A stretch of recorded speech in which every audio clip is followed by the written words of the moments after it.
This webinar is being recorded and summarized.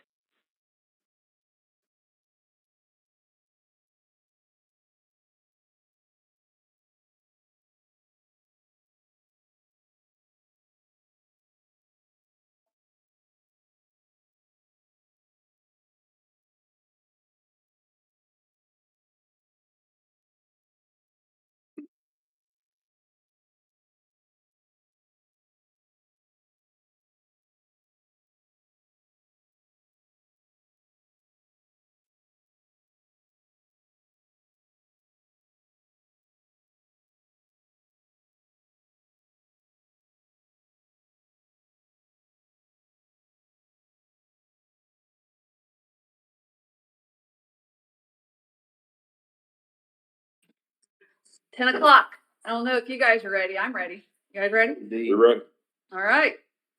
So welcome to everybody to the September meeting for the Private Protective Services Board.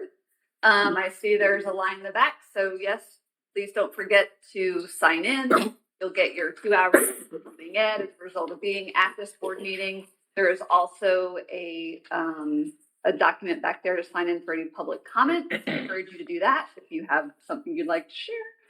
And additionally, after this meeting at 1 o'clock, we have a 4-hour continuing education block where you'll get to hear all kinds of exciting things to kind of continue on and walk away with 6 hours of continuing ed today, should you choose.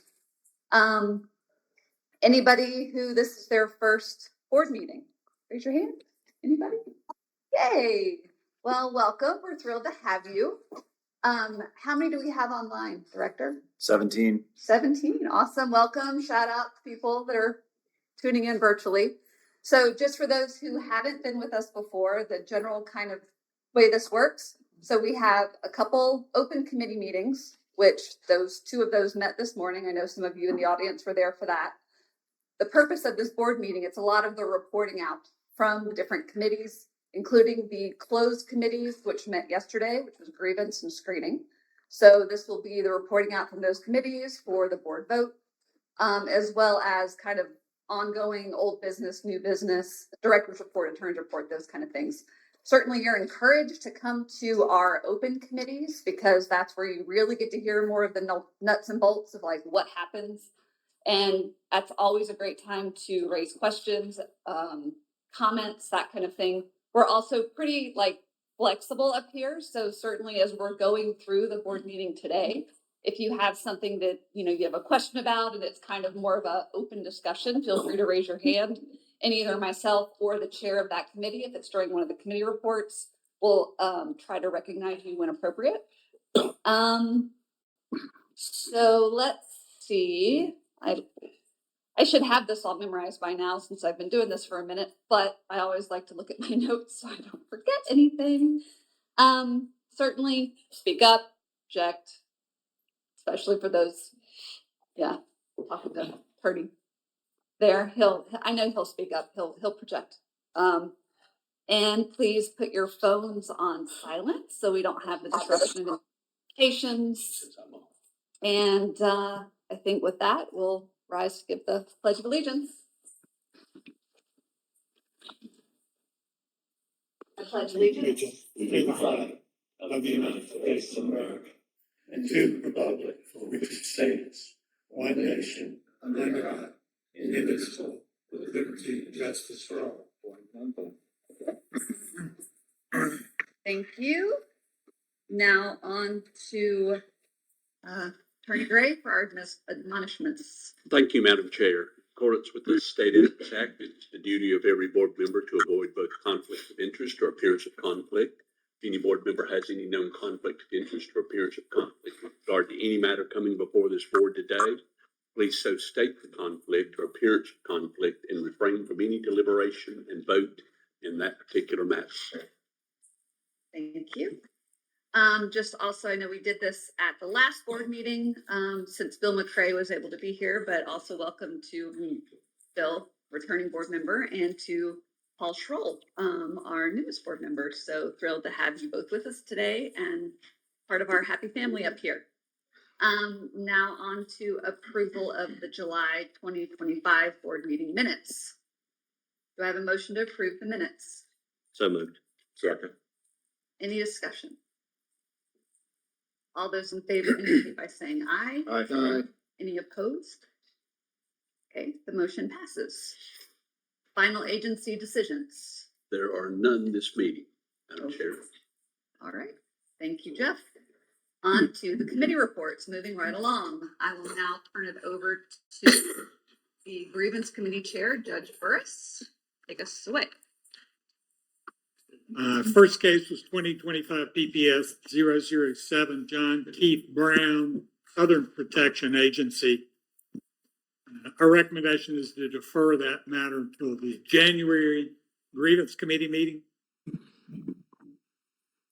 2025 PPS 47, Carl Dangerfield Investigation and Consulting. Recommendations to find violations of 74C 12A20 and Administrative Rule 14B 16.0404A, which is surrounding a failure to provide a report. Suspend Mr. Dangerfield's private investigator license for 1 year. Notify all PI associates under his supervision of the suspension. He is to attend the 4-hour industry training as a condition of his license reinstatement, should he apply to do so. 2025 PPS 048, Scott Joseph Ciano, Allied Universal Security Services. In this case, the recommendation to find a violation of 74C11 and 74C13. That we enter into a consent agreement with him and Allied Universal Security Services in the amount of $2,692.80, which reflects a 20% reduction for self-reporting for 11 unarmed security guard registration violations and 11 armed security guard registration violations. Mr. Ciano and all of the registration designees for Allied Universal are to attend registration procedures training following the September or March board meetings. The next two cases are companion cases. 2025 PPS 51, Crystal Jackson of Overage Recovery Team, and 2025 PPS 52, Jeffrey Ronald Young of Overage Recovery Team. As the name suggests, it was a property recovery business. The recommendation is in Ms. Jackson's case to find a violation of 74C2, continue the cease and desist order previously issued to Ms. Jackson and Overage Recovery Team. Further matter to screening should she apply for a license or registration. In Mr. Young's case, find a violation of 74C2, continue the cease and desist order previously issued to him and Overage Recovery Team. Refer the matter to screening should Mr. Young apply for a license or registration, with the recommendation that he enter into and pay a consent agreement of $3,060 for 36 months of unlicensed activity as a condition of licensure. 2025 PPS 53, Marcus Jones, Mean Business Protection Services. The recommendation is to find the violation of 74C2, 74C13, continue the cease and desist order previously issued to Mr. Jones, Mean Business Protection Services. Suspend Mr. Jones' armed security guard registration. Refer the matter to screening with a recommendation that Mr. Jones attend the 4-hour PPSB industry training as a condition of registration reinstatement.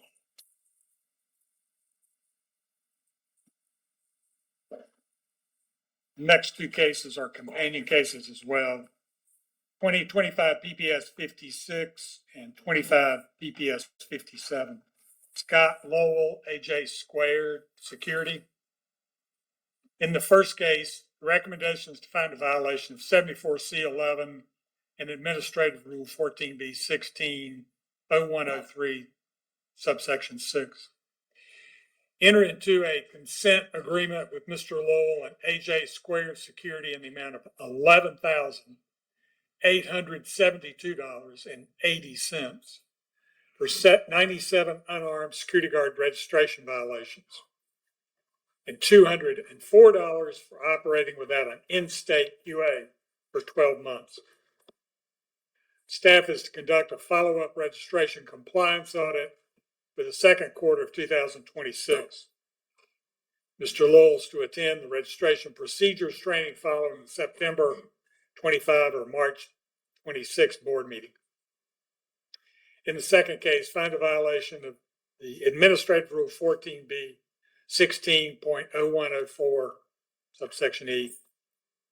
A non-disciplinary warning is issued to Mr. Lowell and AJ Squared Security to not commit a subsequent violation of the identified provisions, which had to do with him using individuals to use for loss prevention. They were providing security services, and he called them undercover detectives. And in this particular case, one of them had a weapon when he was not supposed to, and he was not in uniform or did not have his identification. So that's the violation referred to. Mr. Lowell is to immediately cease the utilization of unregistered and improperly uniformed security guards. The next two cases are companion cases. 2025 PPS 58, Deshaun Jamal McCants, DJ Security. 2025 PPS 59, Brandon Christopher Brock, DJ Security. In Mr. McCants' case, find a violation of 74C and 74C13. Continue the cease and desist order previously issued to him and DJ Security. Refer the matter to screening should he apply for a license or registration. Mr. Brock's case, find similar violations. Continue the cease and desist order previously issued to him and DJ Security. Refer the matter to screening should he apply for a license or registration. 2025 PPS 60, Jason Eldridge, Integra Security. The recommendation to find a violation of 74C2. Continue the cease and desist order previously issued to Mr. Eldridge and Integra Security. A non-disciplinary warning is issued to Mr. Eldridge to not commit a subsequent offense of the identified provisions, which had to do with advertising unlicensed activity. Refer the matter to screening with the recommendation that Mr. Eldridge attend the 4-hour industry training as a condition of licensure or registration. 2025 PPS 61, Kajan Shackelford, Big Dog Security. The recommendation to find a violation of 74C2, 74C13. Continue the cease and desist order previously issued to Mr. Shackelford and Big Dog Security. Our attorney, Mr. Gray, is directed to file a complaint and seek injunctive relief against Mr. Shackelford and Big Dog Security. 2025 PPS 62, Tim Lewicki, Oakview Group. The recommendation is to find a violation of 74C2. To continue the cease and desist order previously issued to Mr. Lewicki and Oakview Group. Our attorney, Mr. Gray, is directed to file a complaint for injunctive relief against Oakview Group.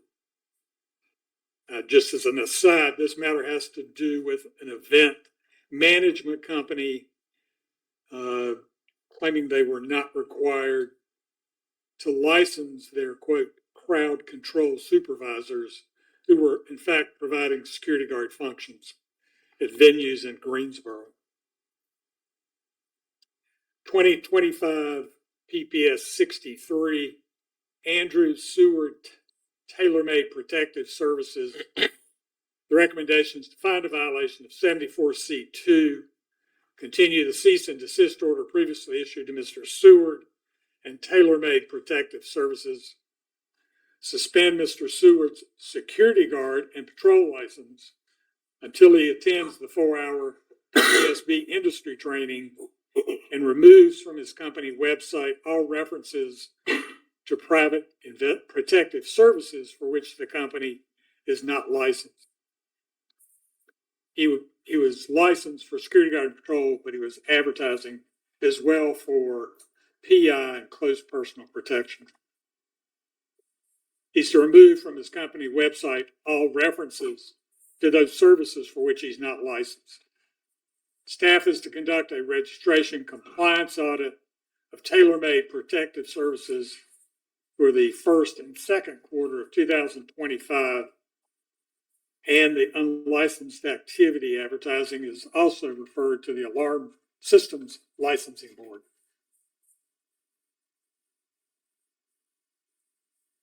(2025) PPS 64 Dennis Lee Sessions. Recommendation to find a violation of 74C 12A9 and Administrative Rule 14B 16.0110 subsection B. A non-disciplinary warning is issued to Mr. Session to not commit a subsequent violation of the identified provision, which had to do with his carrying a firearm on educational property and the failure to report the subsequent charges. Refer the matter to the screening committee should he apply for registration or license. 2025 PPS 65 James Officer Signal of Wilmington. Recommendation to find a violation of Administrative Rule 14B 16.0108 subsection B. Enter into a consent agreement with Mr. Officer and Signal of Wilmington in the amount of $2,203.20 for 18 unarmed security guard registration violations. The staff is to conduct a follow-up registration compliance audit for the second quarter of 2026. Mr. Officer is to attend the registration procedures training following the September 25 or March 26 board meeting. I would just point out in this case, we're starting to see some of these where people get in trouble, where they risk trying to operate under another license and using the QA without following the process. 2025 PPS 68 Michael Grisanti, Precision Protective and Security Services. The recommendations find a violation of 74C11. Enter into a consent agreement with Mr. Grisanti and Precision Protective and Security Services in the amount of $122.40 for one unarmed security guard registration violation. No follow-up audit is recommended. 2025 PPS 69 Sheffield Ford Raven Advisory LLC. The recommendation to find a violation of 74C2, refer the matter to screening with a recommendation that the QA applicant Patrick Mitchell and Raven Advisory enter into and pay a consent agreement of $680 for unlicensed activity. 2025 PPS 82 Scott Siano, Allied Universal Security Services. This is a separate case from number 3. This one had to do with the negligent discharge of a firearm. Recommendation to find a violation of 74C 12A1, 74C 13A. A non-disciplinary warning is issued to Mr. Siano and Allied Universal Security Services to not commit a subsequent violation of the identified provisions. The issue here was the guard was not yet registered, and they later submitted a registration after the fact with an inaccurate start date. The staff is to conduct a follow-up registration compliance audit for the second quarter of 2025. Mr. Ciano and all registration designees are to attend the 4-hour PPSB industry training following the September 25 or March 26 board meeting. 2025 PPS 91, Anthony Sabatino, parasist. Find a violation of 74C and 74C13, 74C11, and 74C13. That we enter into a consent agreement with James Long, the now QA, and parasist in the amount of $6,426 for 6 unarmed security guard registration violations and 31 armed security guard registration violations. The staff is to conduct a follow-up registration compliance audit for the second quarter of 2026. And Mr. Long, the QA, is to attend a registration procedures training following the September 25 or March 26 board meeting.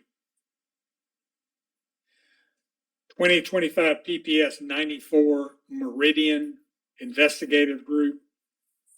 Recommendations to find a violation of 74C8C1. Refer the matter to screening with a recommendation that the qualifying agent, applicant Ulysses Gonzalez, enter into and pay a consent agreement in the amount of $1,190 for 14 months of unlicensed activity, and that Mr. Gonzalez attend the 4-hour PPSB industry training following the September 25 or March 26 board meeting. Those were our cases. I would add, while I got the floor, is we apologize to the screening for running over yesterday.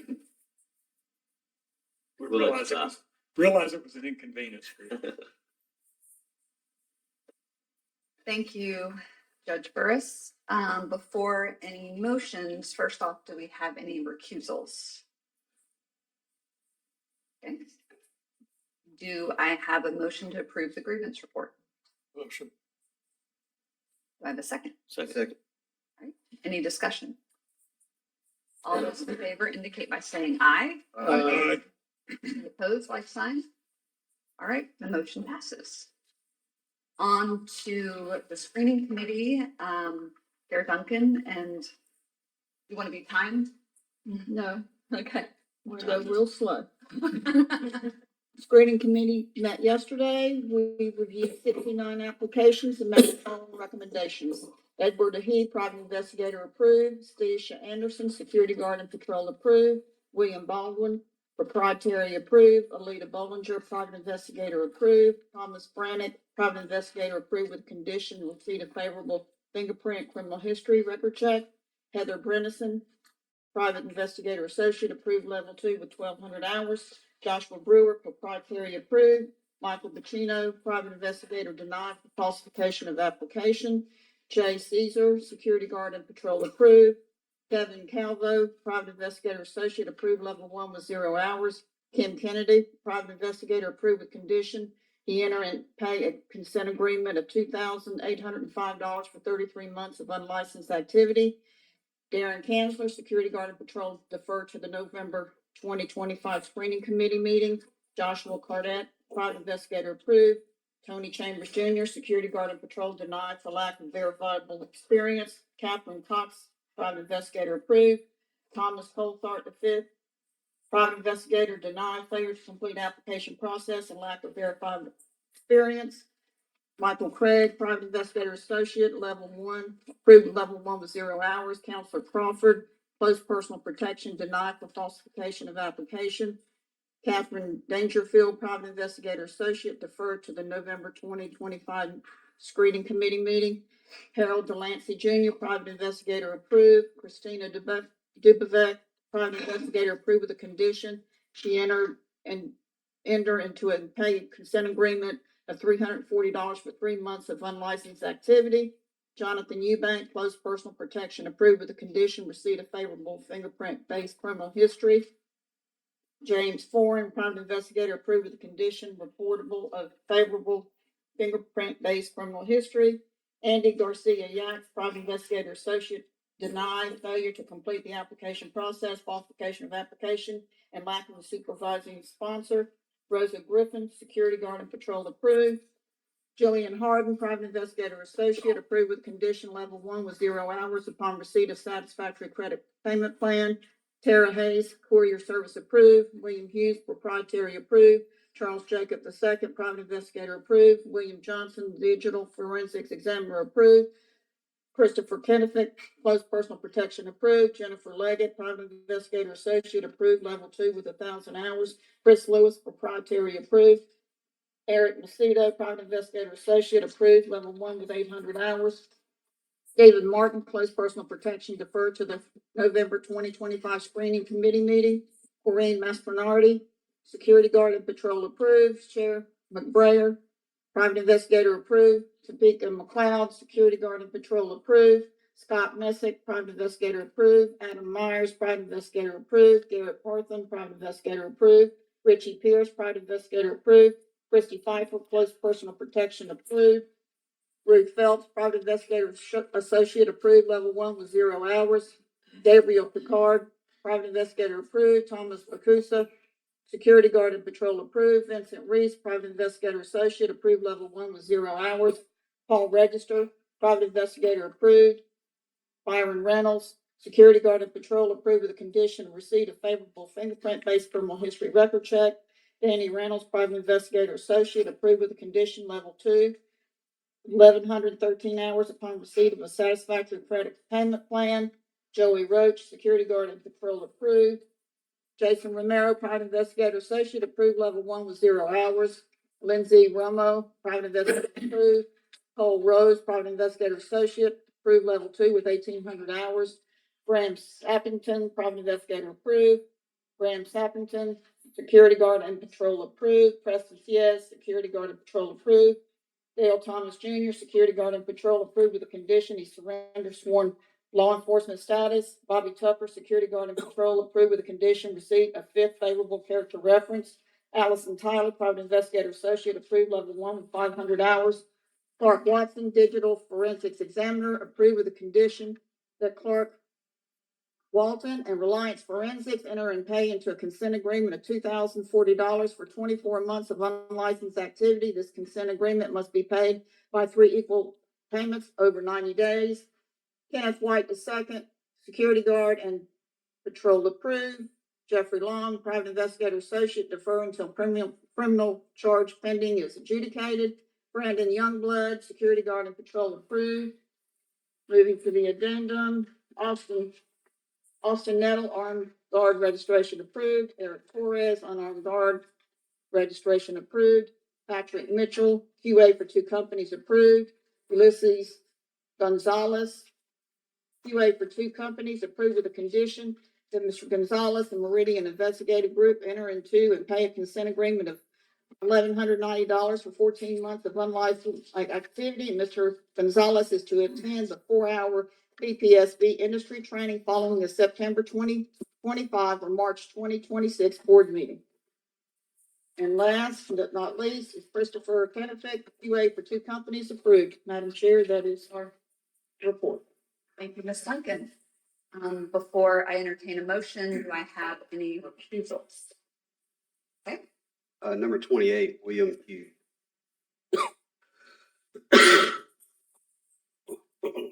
Any others? Madam Chair, also number 28.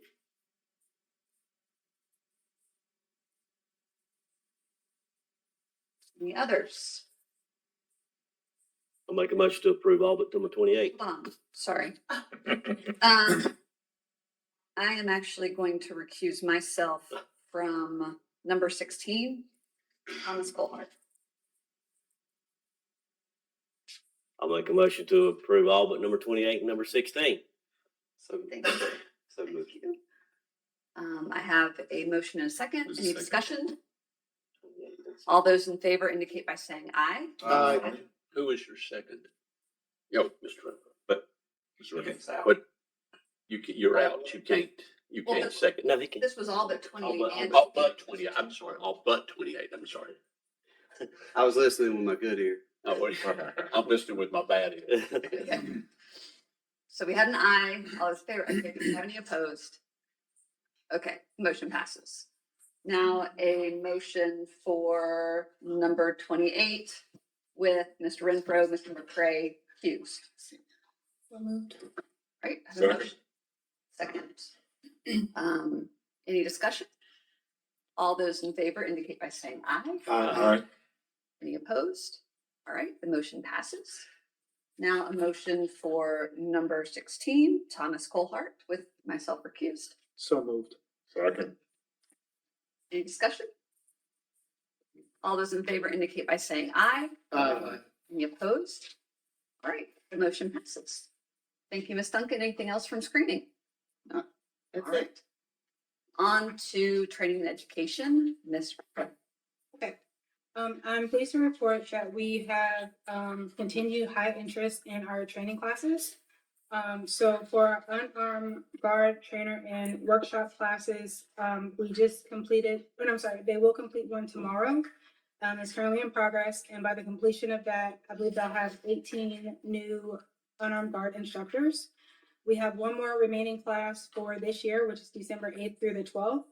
And we have the remaining 5 classes will be next year, 2026. And we have one for February, March, July, September, and November. On to our firearm trainer recertification and pre-qualification 1-day course. That's going to be in Samarkand. We have 2 more classes for the remainder of this year. So that's October 9th. And we have a November 12th. The November 12th class is also the recert for both handgun and long gun. Your remaining 6 classes are going to be in 2026. Your March 4th class is going to be your recert for your handgun and long gun. And then you have another class in March, which is going to be March 31st, April 15th, September 23rd, October 7th, and November 10th. And these are obviously 2026. And your November 10th class is going to be your handgun and long gun. For your new firearms trainer course and workshop, which is going to be your 4-day workshop, and that's going to be at Salemburg. We have 1 class remaining for this year, and that's going to be September 30th through October 3rd. And then your next class is going to be May 5th through the 8th, next year, 2026. For your long gun trainer course, which is going to be 3 days, that's also going to be at your Salemburg location. You have 1 remaining class, and that's going to be December 2nd through the 4th, 2025. And then your next class is going to be April 7th through the 9th, 2026. On to your completed training for this year, your unarmed guard, since our last meeting, your unarmed guard trainer and workshop, they completed their class August 4th through the 8th, and happy to report that we have 16 new trainers that completed that course. And you had your firearms trainer recertification course, and that was September 3rd. And that was your pre-qual course. No, I'm sorry. Was that? It's a combined research. Okay. Yeah. Sorry. The number of people that pre-qual. You have that number? I pulled it up. It was about 5, just an approximate. It was like 19 or 18. I'm sorry, about 17 pre-quals and about 5 research. Okay. Just an approximate. I can verify that number for you. We did have a couple that didn't show up. Gotcha. Okay, awesome. So record numbers continuing. Yes. Awesome. Okay. On to our firearms trainer audits. We've completed one since our last meeting, and that was for Mr. Michael Curtis. And the audit went well. I believe he was missing some post-delivery reports, but all of them have been submitted. We've completed 2 firearm trainer observations, one for Mr. Joel Presley and Melanie Tatum, and no violations were found in that audit.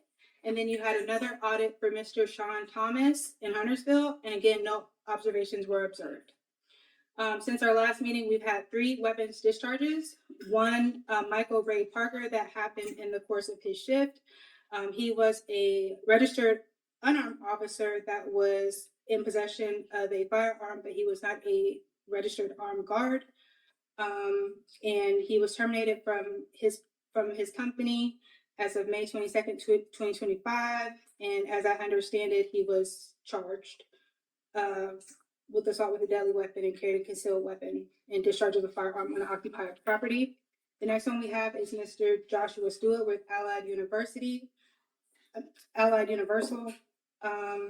This occurred during a new firearms training class. No, I'm sorry. Yes, this happened in the occurrence of training class. The company elected not to continue with his arm training certification and elected him on as an unarmed guard.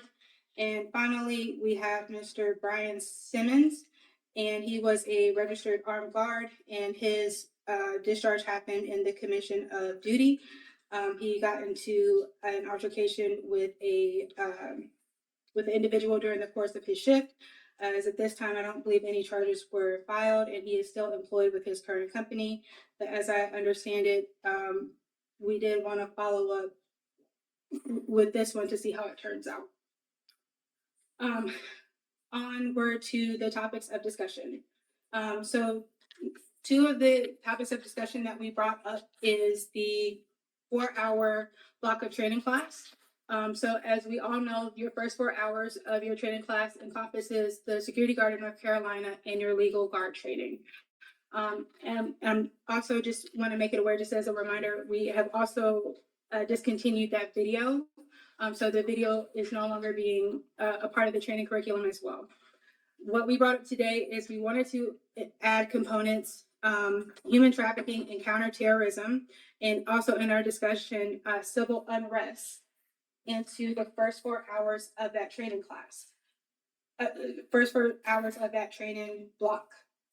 The reason why we feel like this is important, just for an aspect of public safety, is when we think about, people who are attending concerts, sporting event venues, we think about election sites, we think about the people who are protesting and rioting, just civil unrest.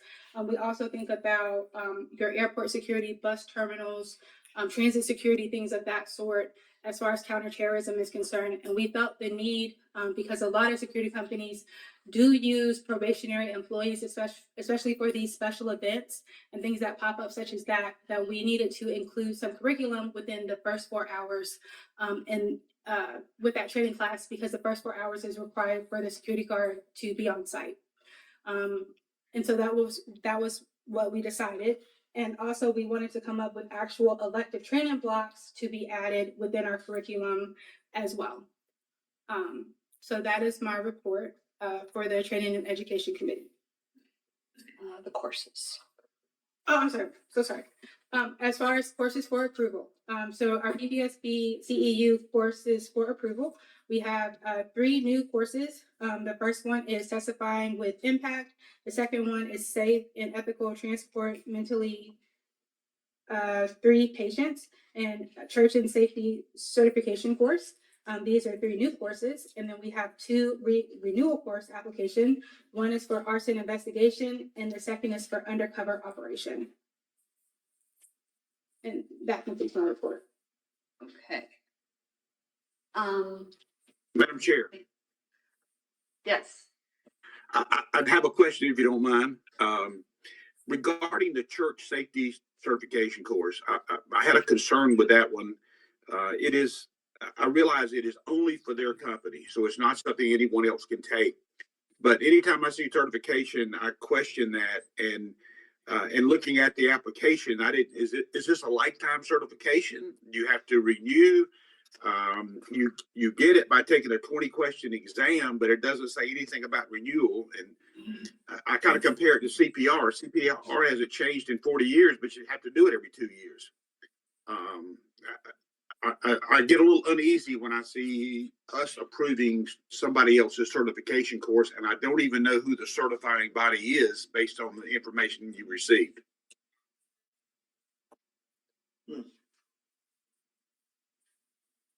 Can certainly understand that. Right. With that considered, would we want to proceed with, we could withhold that and request more information from Thomas Sept, the requester. I don't know if he happens to be present in the audience by chance. No hands are being raised. Yeah, that's certainly up to the committee. I just raise that concern and bring it forward for consideration. Certainly. Thank you. Agree with that. I Certification. have no problem tabling that one for now until we can, I would recommend it. glean, further clarification. I would make a motion, we accept, all of the courses except for, yeah, the one for certification until further investigating. So we have a motion to approve the report from Training Education, including these courses with the exception of the church safety certification course. Do I have a motion? Do I have a second? Second.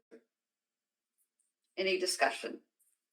I just want to make sure that, I'm hearing you right on the 4-hour class. This is what we're talking about in the 4-hour block. Yes, And we no longer do the video. yes. And I know we talked about that a while back where I thought we stopped the video and we were gonna create another video, but then that never happened, I guess. Right. So these classes that we're talking about now, how many hours will that come to? 4 hours, or is it gonna be part of the 4 hours? It'll be part of that 4 hours. So we'll still have something else in that 4 hours that we need to do instead of the video, because the video is not supposed to be the 4 hours, it's supposed to be gone, so. Yeah. I don't do the training, so I just wanna make sure I'm clear. It'll still be the same. It's just adding a little section in there. Well, and I For that think for the discussion from T&E, just to recap, was that Ms. Battle is going to review the 4-hour block and see about how, like, some things could be updated and something could be included related to the counterterrorism, civil unrest, which was her additional recommendation, and human trafficking, and see how that can kind of be fit in to be raised in the materials that are provided. Nothing will change until it comes back Right. for us. Everything stays like it is for now. till- Yes.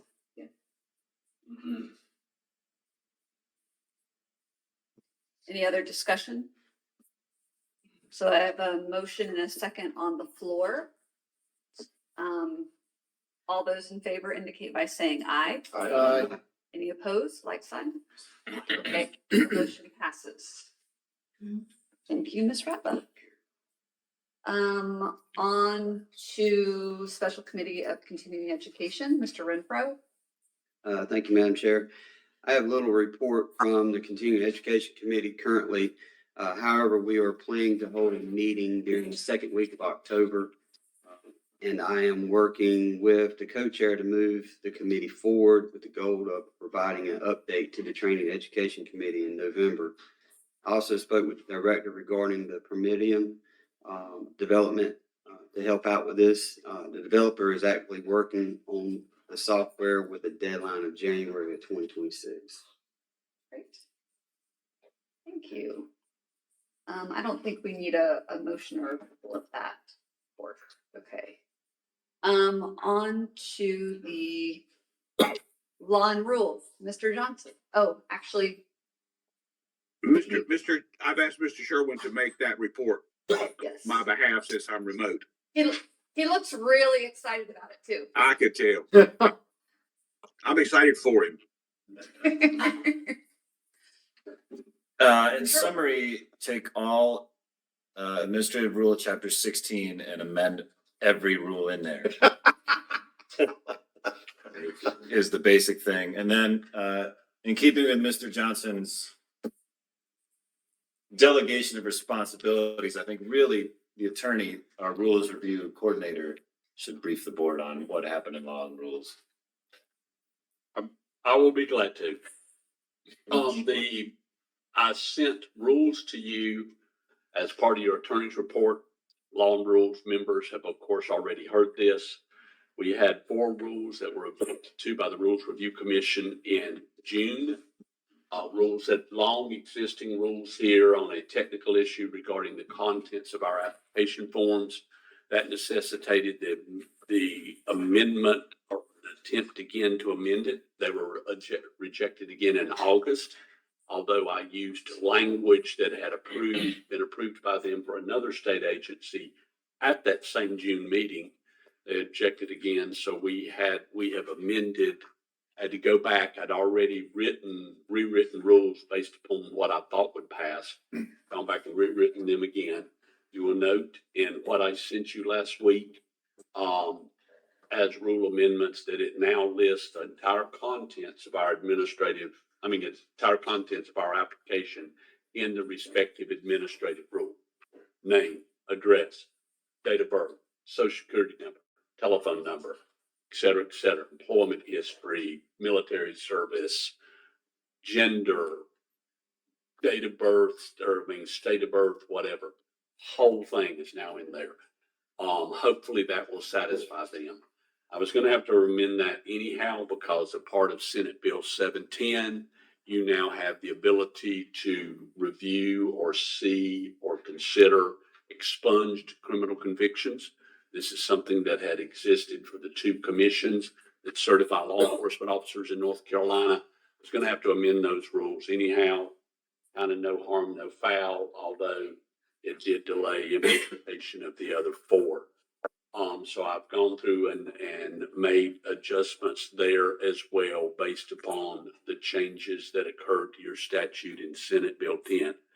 And then the last thing that was done was some odds and ends of things that you wanted to change in your rules, such as the caliber of the rifle and some things such as that.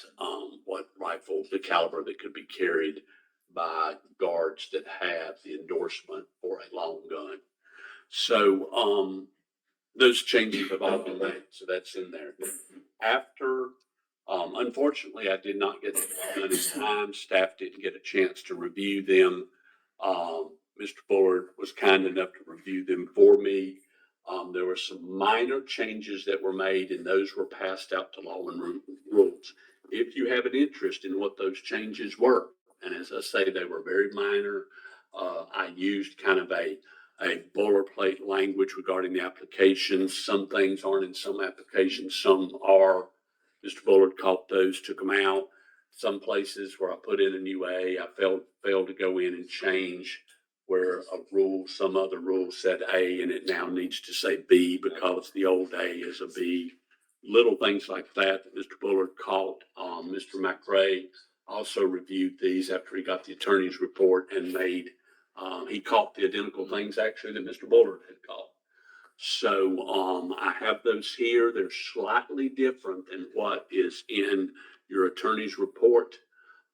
If you would like to look at them, or if you just want to vote based upon the Law and Rules Committee's recommendation, we went over them rule by rule, almost line by line, but rule by rule in their meeting. But I do have copies if you feel like you're voting for on something that you haven't seen, or you can just vote on these rules based upon the Law and Rules Committee's recommendation. I'd like for you to go through each and every one of them. Okay, I'll be glad to. Thank you.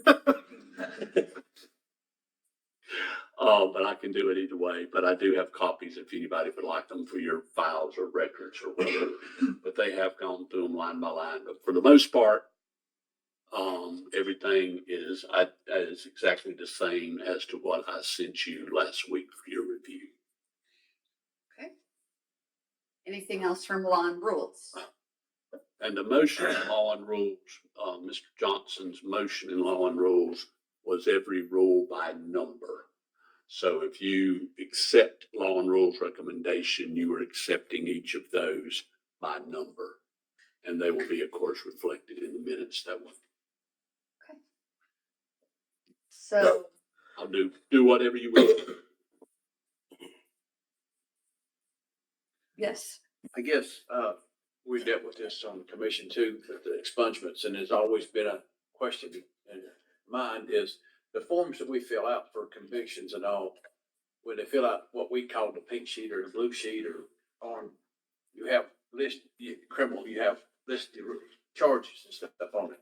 But is it got a place to list expungement? It will. It will have. The law is actually effective October 1. The rule won't be effective for a few months, but the staff will be operating. Mr. Sherwin and I discussed this before, based upon his recommendation, what can be done with the forms on premium, the wording of the statute. We did not feel we should do these as emergency or temporary rules. Actually, temporary would have been more appropriate. We didn't think we needed them because we have the statutory authority to do it. We are just putting it in the rule because we are required to make persons aware of it. And I've told the Rules Review Commission this when they're talking about us putting stuff in our application. Nobody looks at our rule to determine what they need to do to register a guard or apply to this board. They look at the application and fill out what's on the application. But it is what it is, but it will, yes, it will be on the application in the future. A disclosure of expunged criminal charges or convictions. Because, you know, most people get expunged, the first thing they think is, I've been ordered, the judge is ordered not to speak of this, it's been erased, it don't exist. And they won't put it down. We are not the Presbyterian Church. Our sins are not forgiven.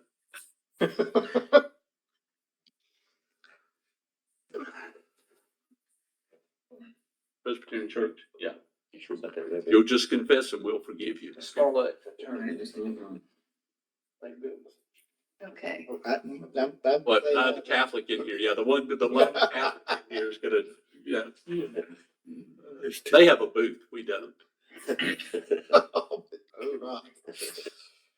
Okay, so. Yeah, please move on, please. Are we we're looking for a motion, if the board is satisfied that it was addressed and we want to accept law and rules recommendation, I would look for a motion to approve law and rules committee report. So moved. I will second that. Right. Any further discussion? All those in favor indicate by saying aye. Aye. Any opposed, like sign? All right, the motion passes. Special committee on polygraph licensing, Mr. Poston, do you want to? Finance committee, Mr. McCray.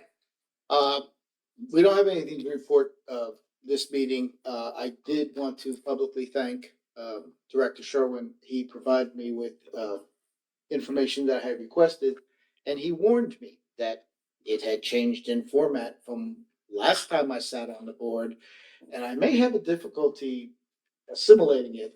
He's right. So I'm still, yeah, I will be putting it together and then summarizing and sending out to the other members of the committee. But I wanted to thank Mr. Sherwin for that and warn him I'm going to be asking for it every.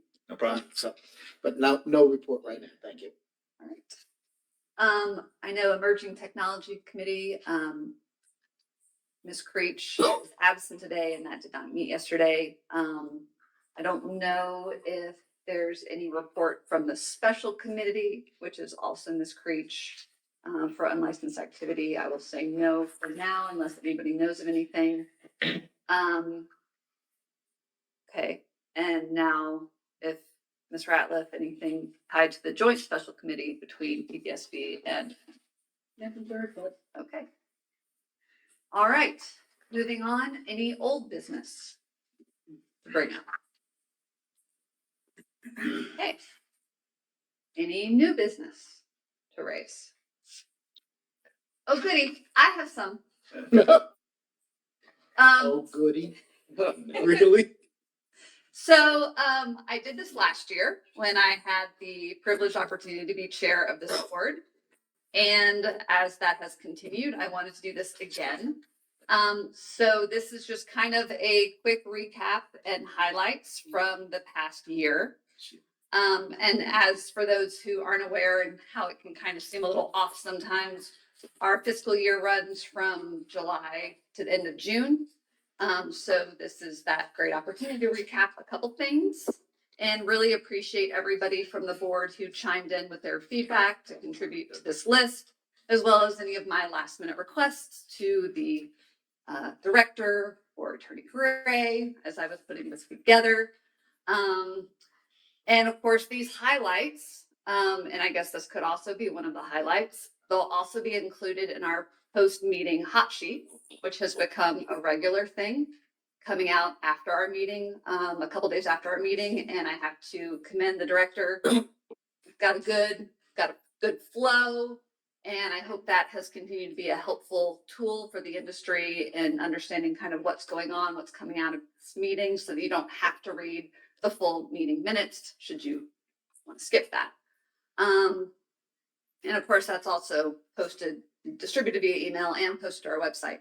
So from screening, one of the significant accomplishments from that committee is that really in screening the applicants, they kind of balance addressing the concerns that could potentially bring discredit to the industry, balancing that with the understanding that second chances are warranted in many situations. And that committee is really comprised of members with differing backgrounds and opinions as they all learn from each other. And related to that kind of diligent work that ends up flowing to the screening committee, but also thank you to our DPS staff, who has received a record high of registration applications for fiscal year 2025.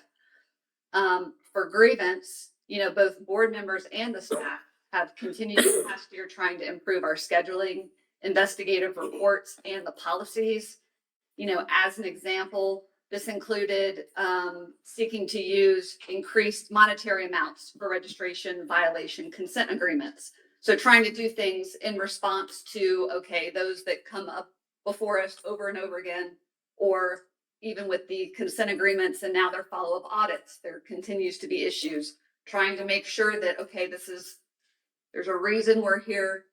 There's a reason that we're here to protect the public, and trying to hold people accountable accordingly to the extent that we're able to. And of course, all of these kind of things that come out of these committees, they're also, we're sharing the compliance tips directly from grievance hearings in hopes to educate and inform the industry on issues and concerns. And those are also shared in a hot sheet at the end of each, every month.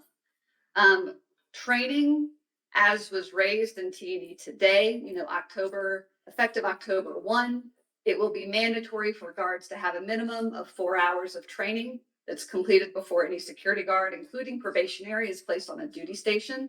Certainly, this is a beneficial move to protect not only the public, but the industry as a whole. And for the past year, firearms trainer audits and observations have become a regular occurrence, thanks to Ms. Battle.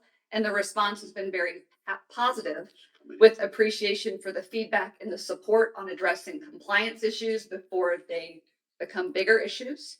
And of course, that's also resulted in compliance tips being included in the hot sheet. Again, we're trying to educate and inform so that, nobody wants to have their license in jeopardy. Nobody wants to be in front of the grievance committee. So really trying to share what we're learning when we're seeing these things come up in these audits and these reviews, so that we can share and just continue to educate and benefit the industry. And certainly, I know people are excited now to have Ms. Battle come and visit and observe their trainings, which is awesome.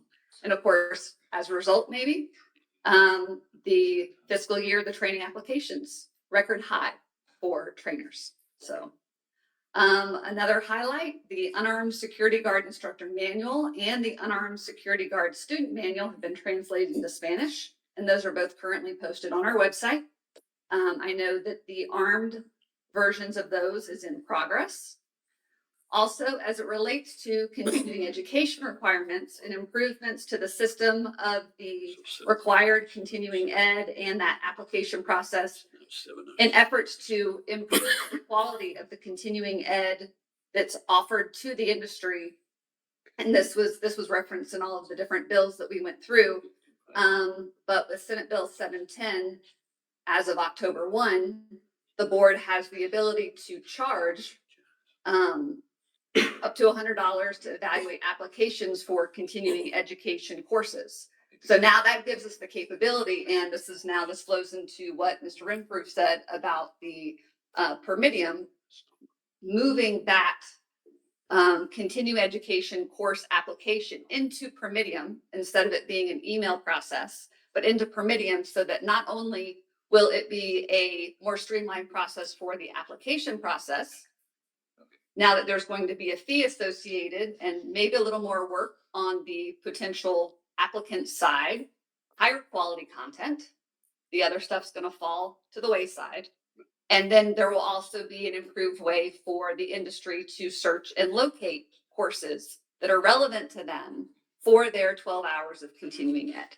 So those are all kind of things coming down the pipeline, and the reason that we are kind of moving in this direction as we continue to iterate and improve and embrace technology. So all good things. And of course, as Mr. Rimrose stated, the target date for some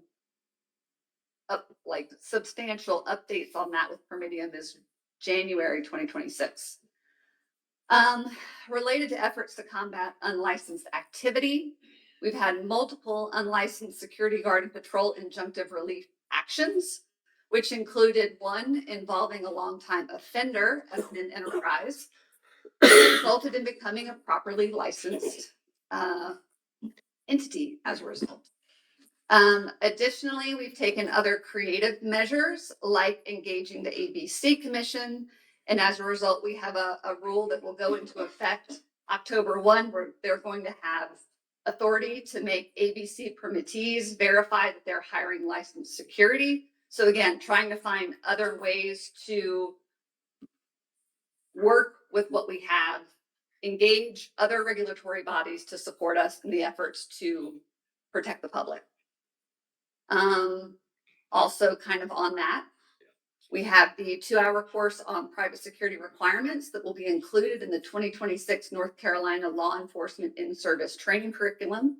So that's a long process to get on that list. So that is for 2026. So that will be good. Also, as a result of having a licensed polygraph examiner on the board for the first time with David Poston, we formed a special committee last year to review the polygraph examiner's license, and this resulted in a rewrite and update of those administrative rules, and those have since passed. Additionally, as a result of the joint committee that was established with the alarms board, that resulted in the Alarm Systems Licensing Board recently amending their law, and effective October 1, they'll be creating a special monitoring only license for quality PPSB security guard and patrol companies. So that's pretty amazing. Of course, they're no longer called the Alarm Systems Licensing Board. They're now called the, what is it? Security Systems Licensing Board. Security Systems Licensing Board. I mean, we're just getting updates all over the place. And while we're talking about updates, the first time in history with this last year that both PPSB, this board, and our sister board, the Alarms Licensing Board, Security Systems Licensing Board, have both been chaired by women. And approving those amendments as part of the rules, there's now gender neutral rule language throughout. No longer chairman, just chair. Other things, and I'm almost done, board outreach. Our director and or board members attended 6 different industry events, including over the last year, including IASER, NCPPSB's conference, International Protection Security Board conference, National Association of Security Companies conference, SCALI, and the Techno Security and Digital Forensics conference. And our director was a speaker at 5 of those 6 events. So really says that North Carolina must be doing something right if our director is being requested to speak repeatedly and with such wide and I'm sure rapt attention. So we appreciate all that you do. And while I'm spotlighting that area over there, our attorney, Jeff Gray, was the recipient of the 2025 Administrative Law Award for Excellence. Obviously, with all of his paperwork and everything that he goes through for us, he's practiced law for 40 years. And this award recognized his example of excellence, dedication, and passion for administrative and regulatory law, which clearly we benefit from on the regular. So that is the highlights for our new business. Any other new business? Okay. Moving right along to the director's report. Excuse me, Chair. Yes. The schedule has under new business, the bylaw Oops, amendments. sorry. I did not flip it and I had the old bylaw amendments. So there was new business, sorry. Bylaw Right. amendment. That's okay. There was, but I didn't want to interrupt you. Oh, thank you. I sent you the bylaws last week. Yes. 30 days ago, I sent you a notice, which is required by your bylaws for amendment. Your bylaws have been amended. The substantive thing was that your bylaws had the month that the board was to meet. And so, I changed those to align with your current practice. I waited a year to do that because the first year or so was just an experiment, and the decision was made at the last board meeting that you would continue the practice to meet the same week, and the same month as the new electronic security systems board, or used to be alarm systems licensing board. While cleaning up these bylaws, as I stated in my email, I did a few additional things. I fixed some inconsistencies in it.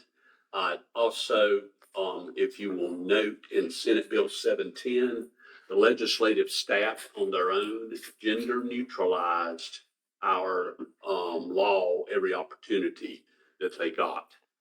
So they've gender neutralized it, chairman to chairperson, or to just chair. And anywhere where it said he, they'd say he or she, et cetera. So they gender neutralized. I did that with your bylaws. But the other changes were mainly punctuation and to standardize how we send it to the general statute. Sometimes it said NCGS, sometimes it said the NC Gen Stat, sometimes it's spelled out North Carolina General Statute. So I've cleaned them up. They're here before you. If anybody would like a copy of them, if you didn't get a chance to review them, the electronic version I sent you, I did bring 2 or 3 copies just in case somebody doesn't have their computer in front of them. But it would be appropriate to approve these at this meeting as your new bylaws. But there were no other substantive changes other than the months in which you meet. And then, as I say, changing chairperson to just chair. What about the, Oh, the attendance provision, that's Yeah. right. We did change the attendance provision, that's right. Yeah, you did want to take a look at that, didn't you? There were some things in here regarding attendance that, raised a question, the chair and Paul raised questions about. We find the section is under attendance is under, I believe it's under 3.05. It required, your bylaws required you to take a formal roll. It required your absences to be excused by vote of the board, which you never did. That's a very common thing. But for committees, boards, commissions, et cetera, that has been deleted. But also we added a provision in there regarding the percentage of the meetings that you could miss without being subjected to removal by the board as a failure or as a neglect of duty, a failure to attend 50% of the meetings. But please take a look at 3.05 as to how it was worded. We did not have a limit on the number of meetings you could miss previously. So that is a substantive change. I'm sorry, that was a last minute thing discussed with Mr. Sherwin and the chair. So I do want to point that out to you. well, and forgive me, you sent that out with your attorney's report? No, I sent it out as a separate email. I didn't want to be. I know, I just, 9/11, yeah, I just couldn't find it. You and Mr. Sherwin were sent a version, then it was sent to everyone. Yes, okay. I'll be glad to read it, just how it shall read in this new version. That's a good idea. Yeah. That's a good idea.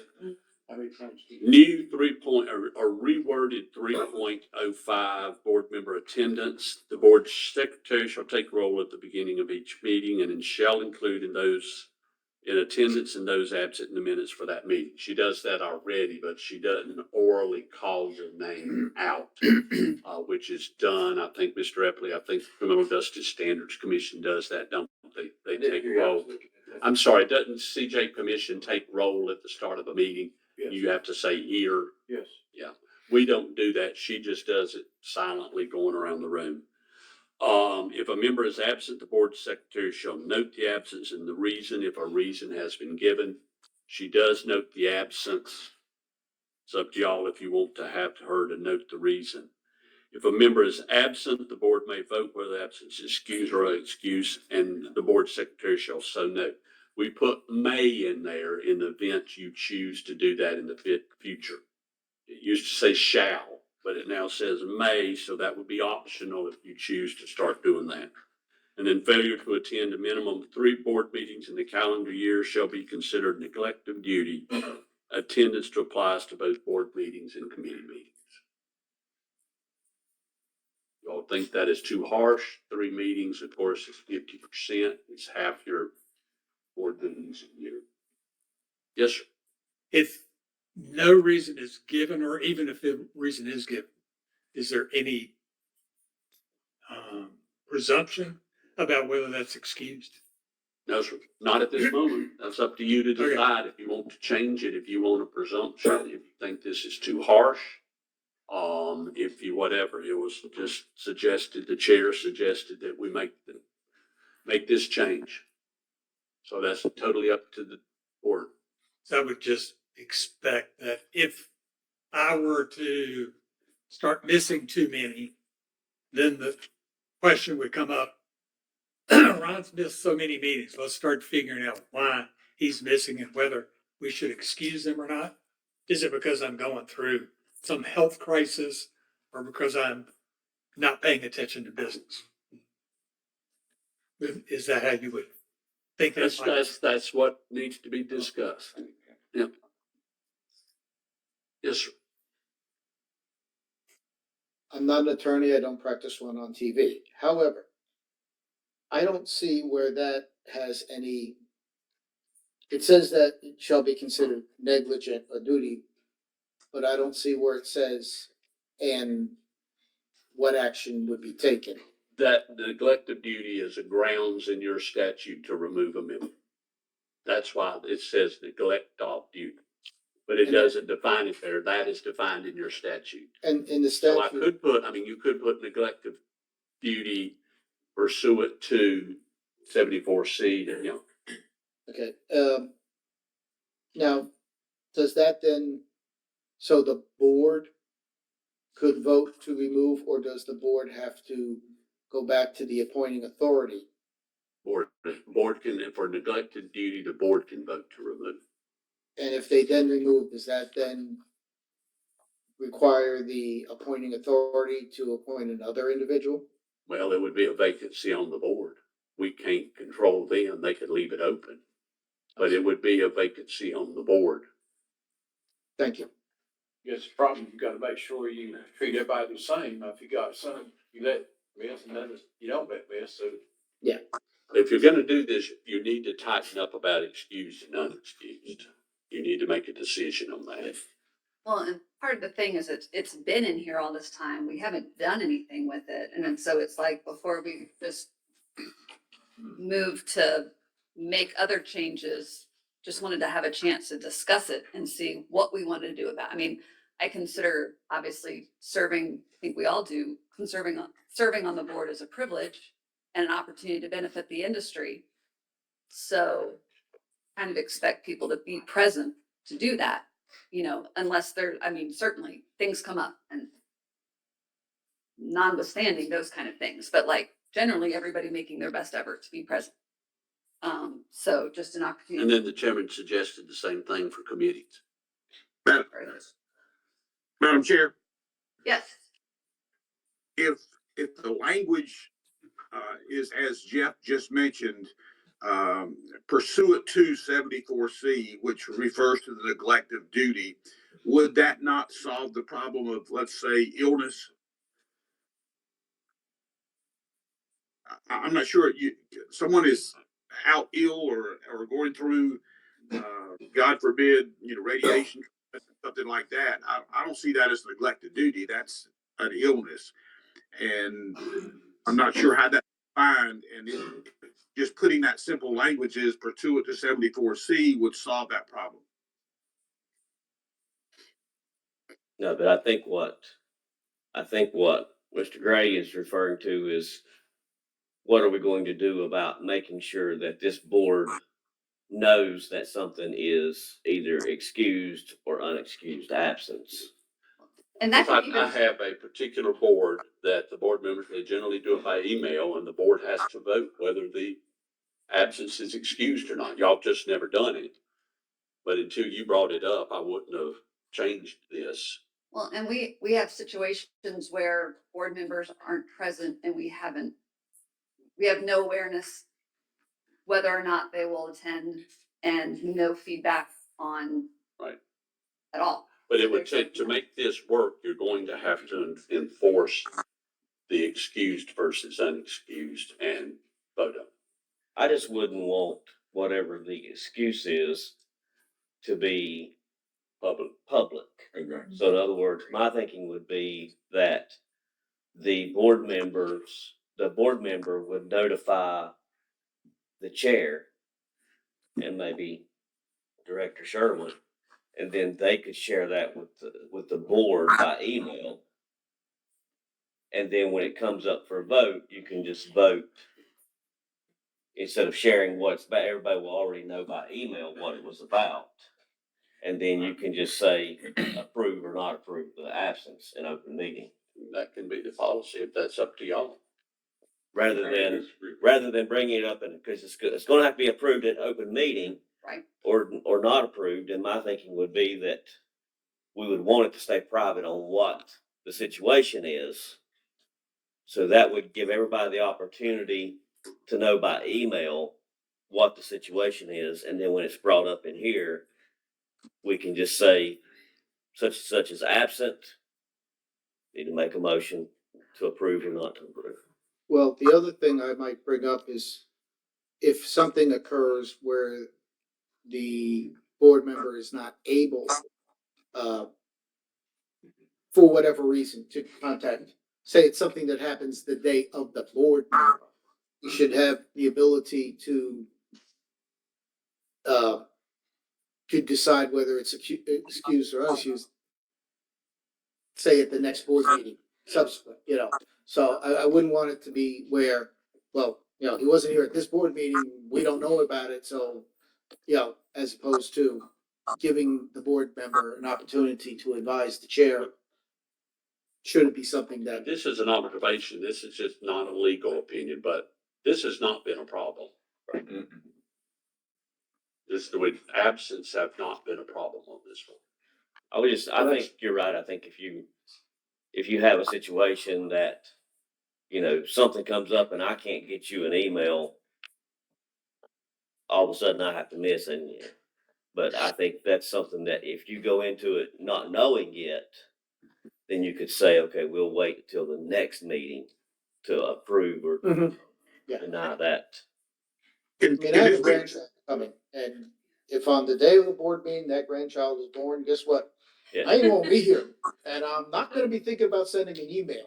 Right. You can eliminate it. You can just take it back to what it is. I mean, like I said, I wanted it to be something that we discussed because, we don't do anything with it one way or the other. And it's like, do we want to have clarification? Certainly not trying to be the teacher and having check absences, but trying to have an accountability to the industry and to the fellow board members to attend or make your attendance known. Well, since 74C, we kind of have a requirement. Well, attendance is not in there. Neglected duty is in there. Right. Among other things. Madam Chair. Malfeasance, misfeasance, that kind of stuff. Yes, Mr. Johnson.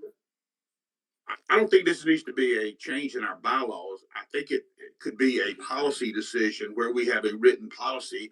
And I would just ask, based on the comments, that Mr. Gray and Mr. Sheridan look at drafting up a policy of we're going to handle absences, excused or unexcused, and bring it back to the full board for review, and then we'll adopt a policy that covers it versus changing bylaws.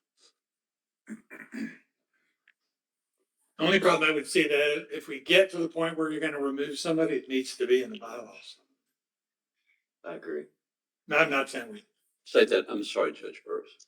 if we get in the future in a position where the board are going to, the board is gonna go forward and remove somebody, that needs to be in the bylaws, not a policy. If you're going to remove them based on the absence. Yes. Correct, I agree. Yeah, I think it needs to be in the bylaws. I just think we need to be consistent though. Can I just ask, maybe one? So can you take, take a look at this, Judge Burris. Read it without the next to the last sentence. About where it says if a member is absent, the board may vote. Strike that, but failure to attend a minimum of 3 board meetings in a calendar years may be considered neglect of duty. And then the determination would be made if you decide to remove them, whether those. Well, I like may better because that goes back to the comment Steve made about somebody may have a good valid reason for missing 3 minutes because they've got a, we've had members in here that have had cancer and had treatments and things of that nature that have missed meetings. So that can happen. And I wouldn't think we would necessarily want to remove somebody for that, but we could. No. Particularly if we thought it was going to be a permanent condition, etc. But if you put shall, we would have to do that. Correct. Even if we otherwise have great sympathy for the person's situation. So I'd like may better. Then it becomes a And then take out the intentional provision versus that you vote non-intentional. on it. All those. One way or the other. Pardon? Take out the provision that you vote on it, Well, no, I think, whether it's excused or not. And that would take care of Mr. Buff's issues. It just says that the secretary shall note the absence and the reason if a reason has been given. This is just me personally. I would feel better if we just note whether somebody's here or not. And if they're not here, that we presume that that's a reasonable basis for not being here. So it's excused unless we have some reason to believe otherwise, or it becomes a concern of the board or the executive leadership that somebody's continued absence should not be excused. That we get concerned that somebody's just choosing not to be here without good reason. And I'm not saying we want to go out and play detective every time somebody's not here, but I think that we would get some idea whether the situation was warranted or not, and then we could ask for the reason to be given. Yeah. That we would just as a board have a motion and a vote that we're concerned and we're requesting justification or reason for your continued absence be given. well, Mr. Gray, that sentence that you were talking about, if a member is absent, the board may vote whether the absence is excused or unexcused. If you then change that last sentence to failure to attend may be considered, I then you will. have a may in both. What I'm thinking, Mr. McRae, is just stop it, put a period after absence. The board secretary shall note the absence period. And then strike everything after that and just keep the last sentence, failure to attend a minimum 3 may.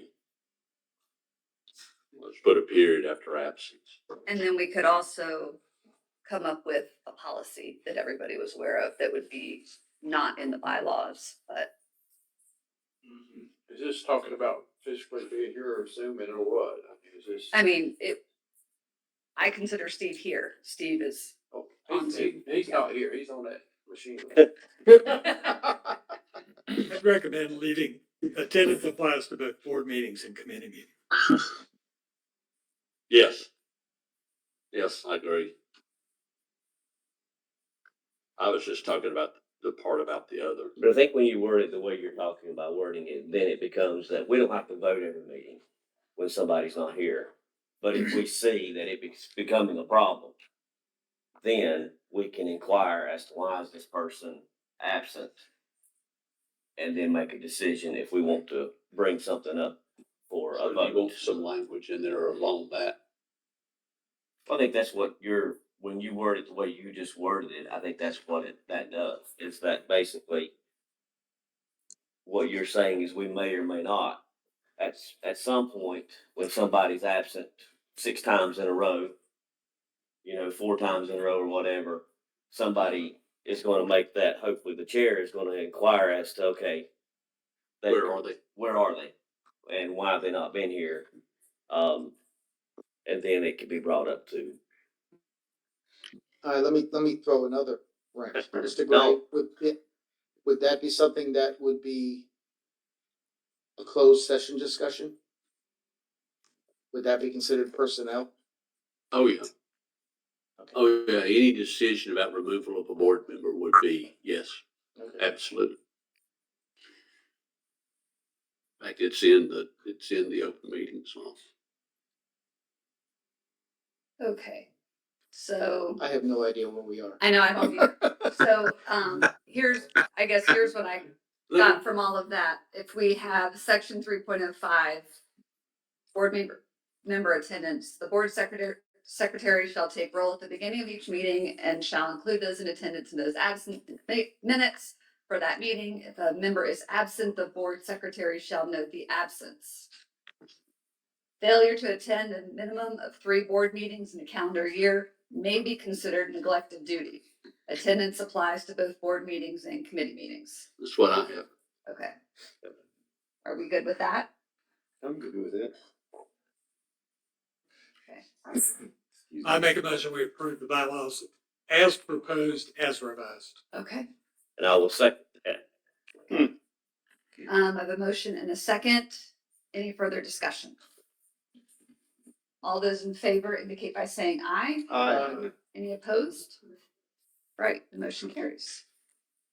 What I read into that, just as a comment, is that we're encouraged to give a reason so that whether it's accepted, is excused or unexcused, is really not the issue then. But that encourages us to give a reason if we're calling you or emailing you, even whether it's, as Bill said, after the fact. The best if we give a reason, if we say we're not going to be. All right, any other new business? Now, on to the director's report, All right. unless, is there something else going on? Are we good, Attorney Gray? Are you guys good? Yeah, I'm sorry. Okay. I got a question about this. Okay, no, I'm sorry. All right, director's report. Okay.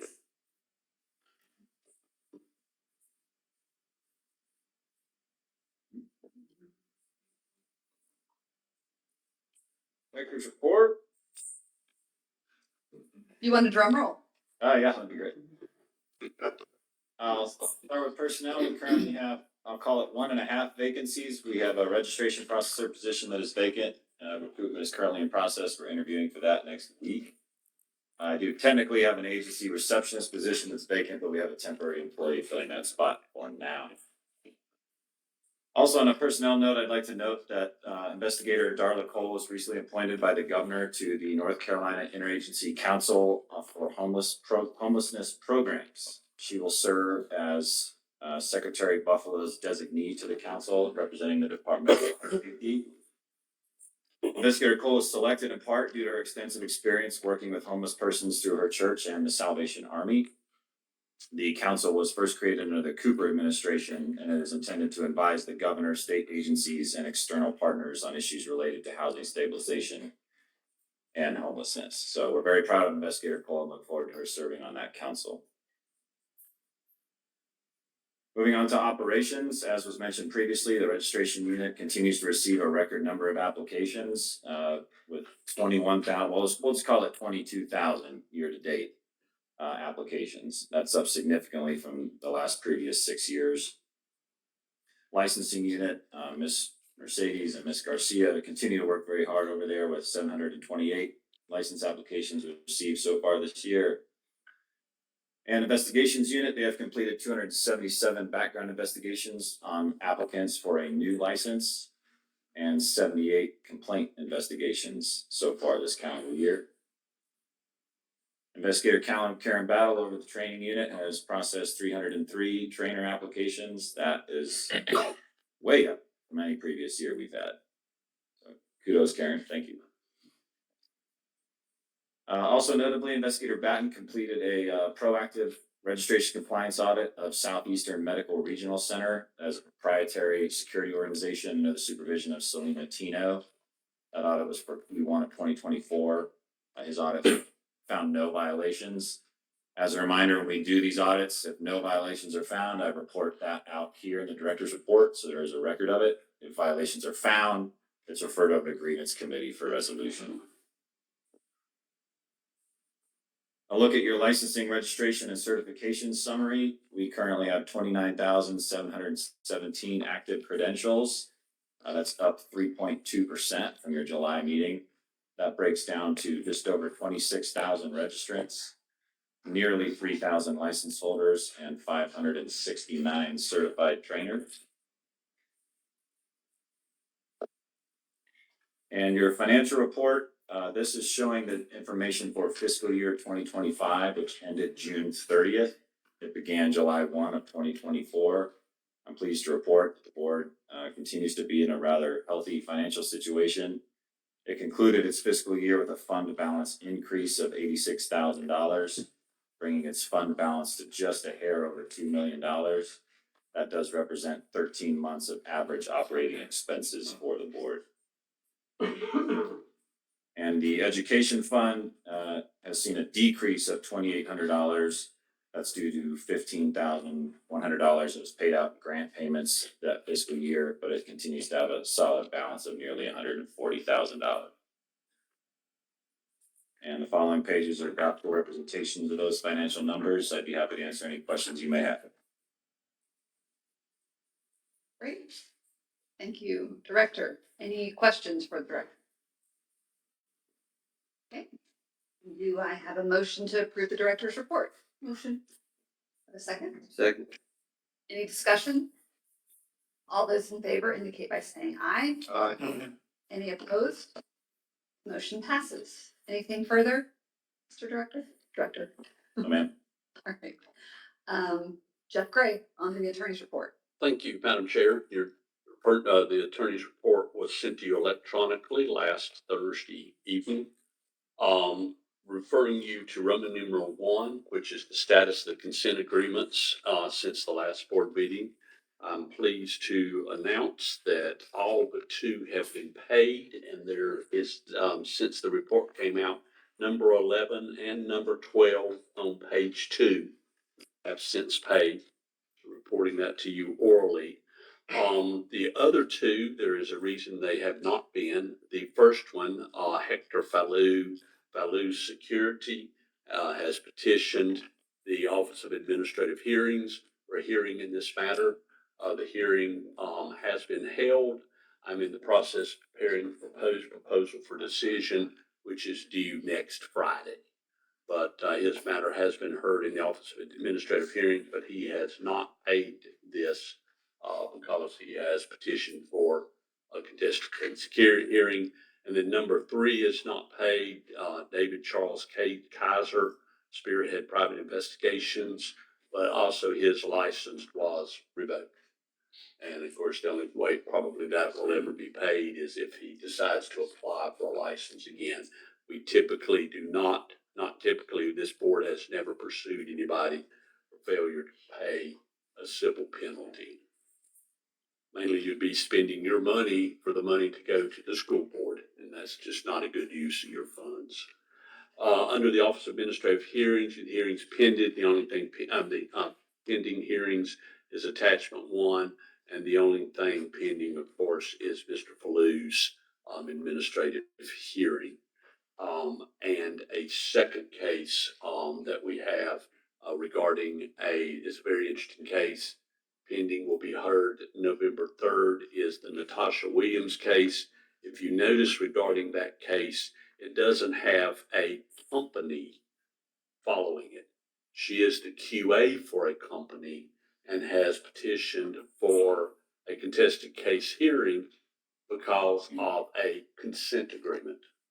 And a consent agreement is just what it says. You consent to it. And Ms. Williams, as the qualifying agent, consented to the consent agreement, refused to sign the consent agreement, and then paid the money. Just put it in a really bizarre position. We could enforce it because she has ratified the contract by paying it. Told off, we tried to get it dismissed. Office of Administrative Hearings would not dismiss it. So Mr. Sherwin has refunded her money. But she's not doing this on behalf of the company. She's doing this on behalf of herself personally. And it is one of the stranger things I've ever seen, and they will not dismiss it. So it probably will be heard on November 3rd, but that is not a typo. There is no company there, but it's the appeal of a consent agreement for a whopping 4 registration violations based on an audit. And, it's rather interesting. She has subpoenaed records. She has sent discovery requests. She has responded to motions. And what she doesn't realize, under her massive subpoena to give her basically everything the board has ever written or done since 2017, is we can charge her for it. And so she doesn't realize it, but it will be thousands, probably $1,000 at least in copy cost. But this is America. You have a right to do these things, but it should not be there. It is a consent agreement. She's attempting to appeal a consent agreement, which is the functional equivalent of pleading guilty in district court, then trying to appeal it to Superior Court. But it is what it is. I might be able to finish the swimming pool I've been wanting to finish, and y'all have never given me the money to do it. This one might do it. So we'll see. Administrative rules. The rules that were approved by the board, by the commission in August are attached as attachment 2. It is some rules from June that, as I mentioned earlier, were part of the 4 that they objected to. The way they made the motion, they didn't object to those 4 and approve the remainder of the rules. They just objected to all of our rules. So everything was heard in August. So if you look at A and B, all of them are found in attachment 2. So part of them were effective September 1. Part of them, when you look at them, will say they were effective July 1.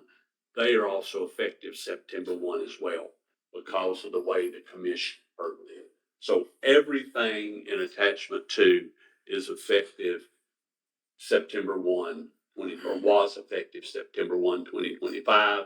And of course, that will be part of the industry training this afternoon when they get a legal update on our administrative rule. Then, of course, we've already discussed the rules that we had to pass because of passage of Senate Bill 710, which is now Session Law 2025-51. That is what you approve, of course, based upon law and rules recommendation. Those are in 3, plus what I offered you as a handout, and nobody took me up on and hurt my feelings. But law and rules did look at those, and they have been approved. So where it says a motion to approve these rules as amended, you took care of that during Law and Rules Committee report. Under litigation, I reported to you regarding a case, a petition for judicial review in the Lawrence Garcia matter and AmeriGuard. They, of course, had an administrative hearings. They did not prevail. They petitioned for judicial review in the Office of its Administrative Hearings. Actually, they said they were going to petition and hired an attorney and had a motion to extend time to file the petition. Technically, they did not petition. Then they withdrew that motion and never filed the petition. So it's sort of the litigation that never was. But they intended to file a motion to withdrew the motion right before the motion hearing, the night before the motion hearing. So it's sort of the litigation that never was. Legislation, I won't go over that. Nothing has changed since I reported to you in July, other than the fact that our bill passed. The Senate Bill 710, so I won't go into that, any depth into that. But I'll be glad to answer any questions. Thank you, Attorney Gray. Any questions? Attorney. Okay. I would entertain a motion to accept the attorney's report. So moved. A second? Second. Any discussion? All those in favor indicate by saying aye. Aye. Any opposed? The motion passes. For the good of the order, anybody have any comments? Was there anything on the public comments? Yes, there's, pick up one, yes, sir. Okay, yes. Hello, Gary. Just a quick report about the North Carolina Security Association. This association is really getting a lot of support from the industry. Both that agree that we need a unified voice to be able to enact change and make sure that we're all living by the same standards. So website's almost done. It should be done before November 1st. We've got the running. We will have a job sharing section as well as job listings for openings. The hot sheets that are posted here, you repost it on our page so that you can easily find them on a regular basis. Continuing education section, and in addition to the continuing ed that's already offered, have stuff like Department of Homeland Security courses and such that are available for free to guards or guard companies so they can follow up on it. We'll have a resume building tool because our goal is to help guards become better prepared for whatever future that they have. So we're going to help them put together resumes. And then obviously links to the PPS rules and 74. That's where we're at now. Hopefully we'll be up and running shortly. With the support we currently have, we should easily be over 700 members. So it's great right now. That's fantastic news. Awesome. Well, that we can just go to Industry Association updates, NCAPI. Thanks, Madam Chair, David Roebuck, Vice President. Just a few things real quick. Thank y'all for what you do, board, the chairman, the staff. We have a conference coming up October 21st, 22nd. We haven't signed up for the CEU credits. You go to our website, ncpi.com. I believe, well, I know for a fact we have two of our own speaking this year. David Husband will be speaking. And of course, we have retained again our director, we've given him more time than possible this year. So he did very well.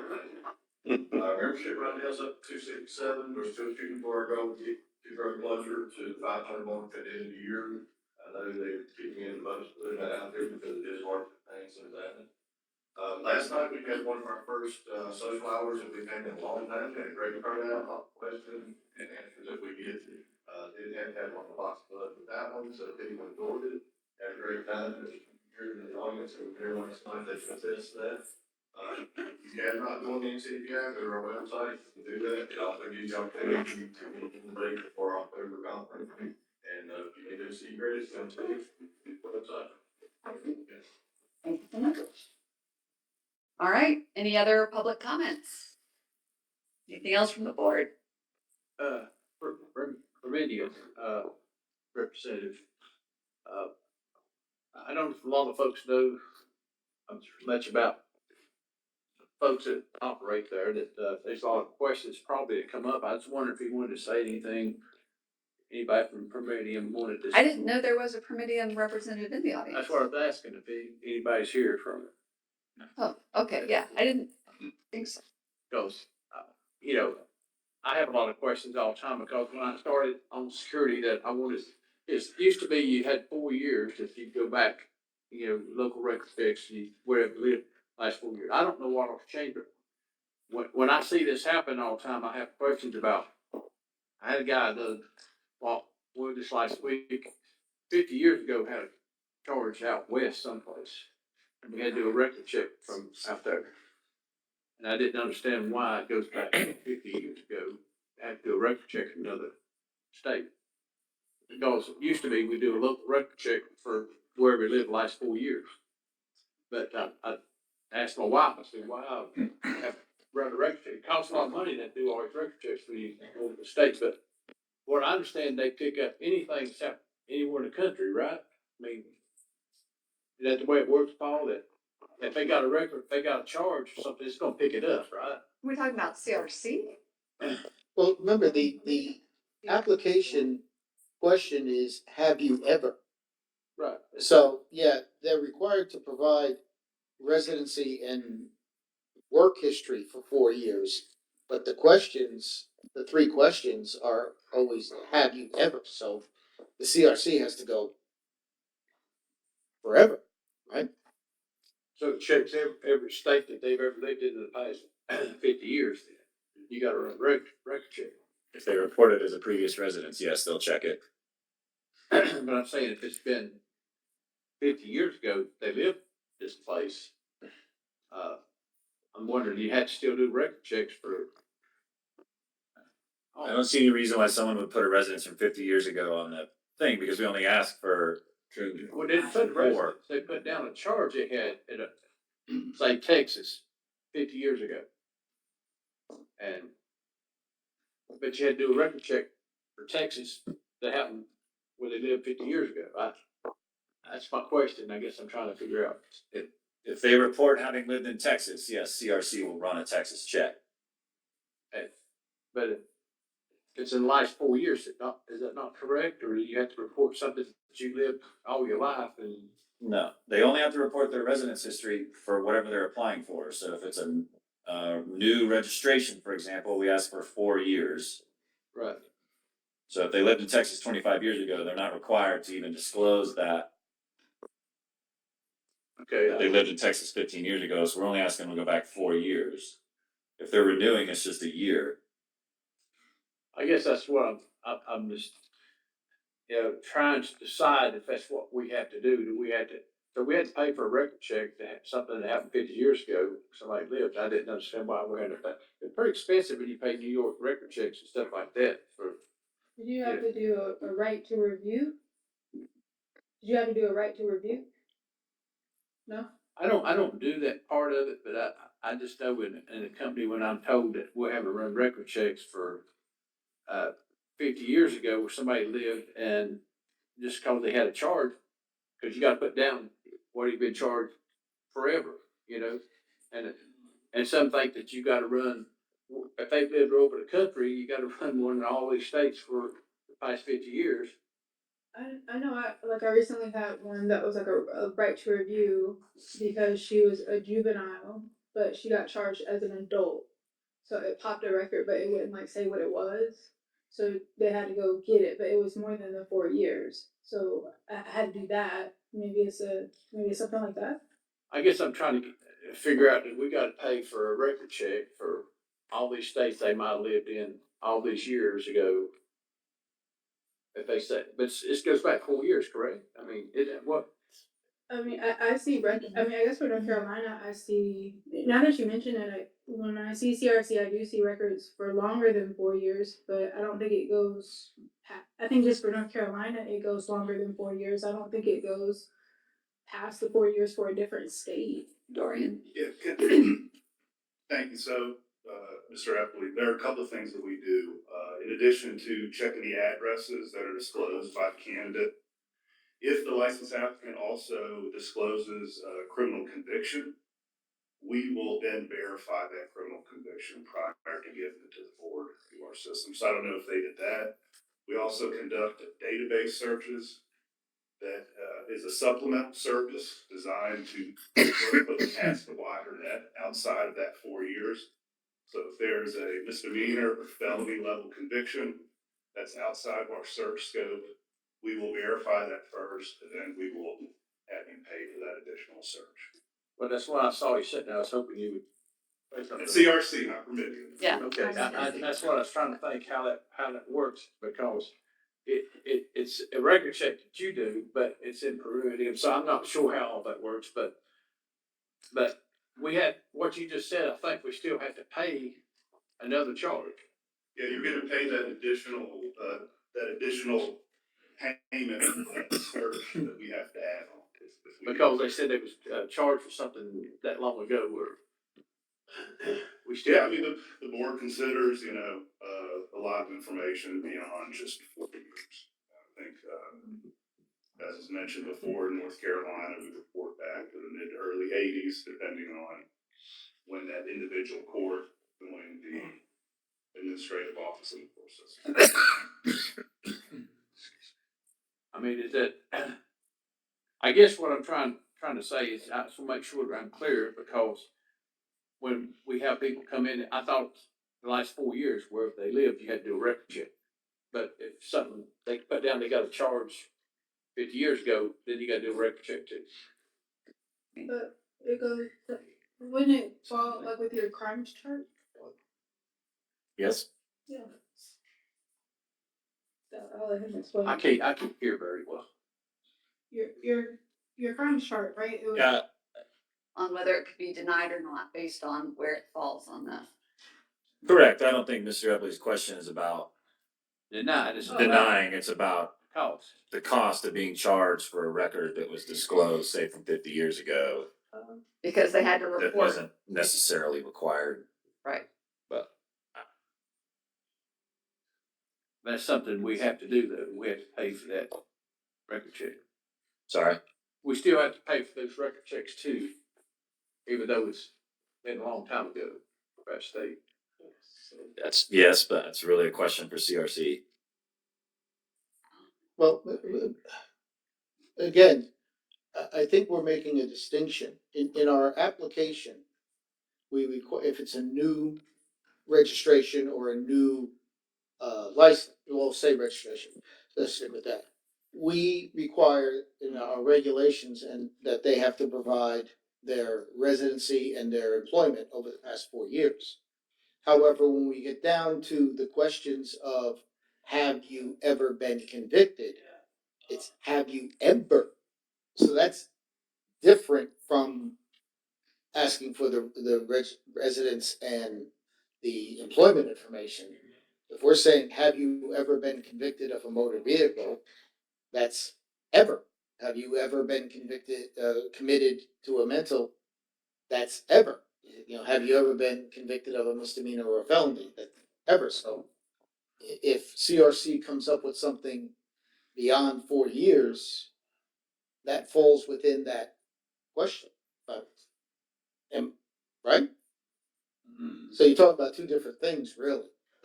But in answer to your question, yeah, if it pops, because we require them to report any conviction.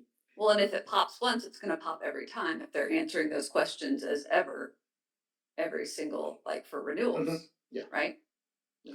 For our purposes, when we look back, on the renewals, and unless it's a new criminal conviction, we don't report that. Okay.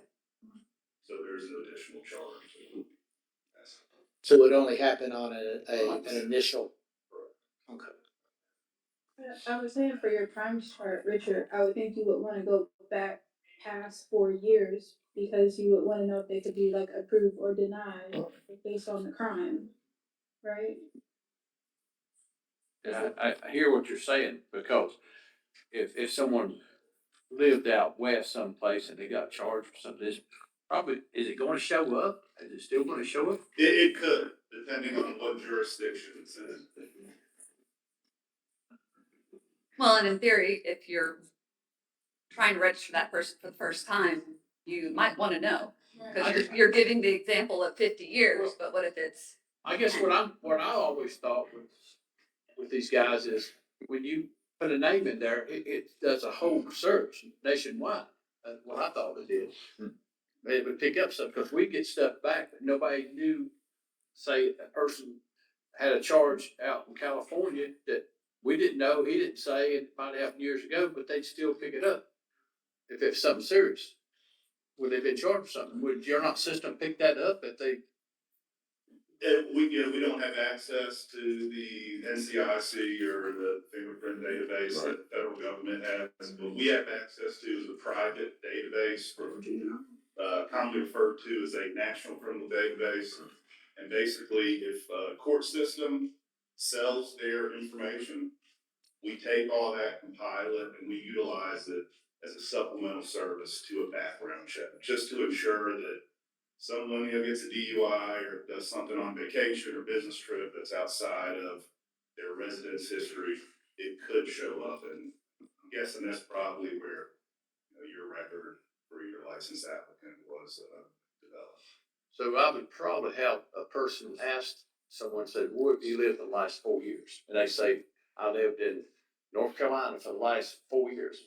And then you got the other that says, have you ever been charged with anything? Oh, I got charged for this 50 years ago here. But we're really concerned about the 4 years, but we're also concerned the fact that he said he'd been charged for something that long ago. And you'd be able to pick that up once you knew what it was, you could go that system and find it. Yes, 100%. Okay, it's just, I got a little distracted off of that because I go back too many years to when it wasn't that way. And it's just 4 years, and that's all we dealt with, you know? Yeah. Okay, Thanks, and thank you, Dorian. Okay, anything else? Yes, quick comment. So, yes, I want to ask a question on CRC, we've got a CRC right here. Well, and Dorian, are you part of the 4-hour block? No, not today. Okay, sorry, never mind. So, listening to the conversation here, it doesn't sound to me that we are getting a full background check. So the jurisdiction, and correct me if I'm wrong, please.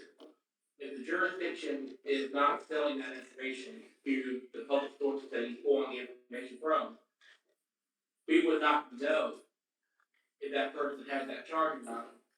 You know, say the person's convicted felon, we aren't an armed guard.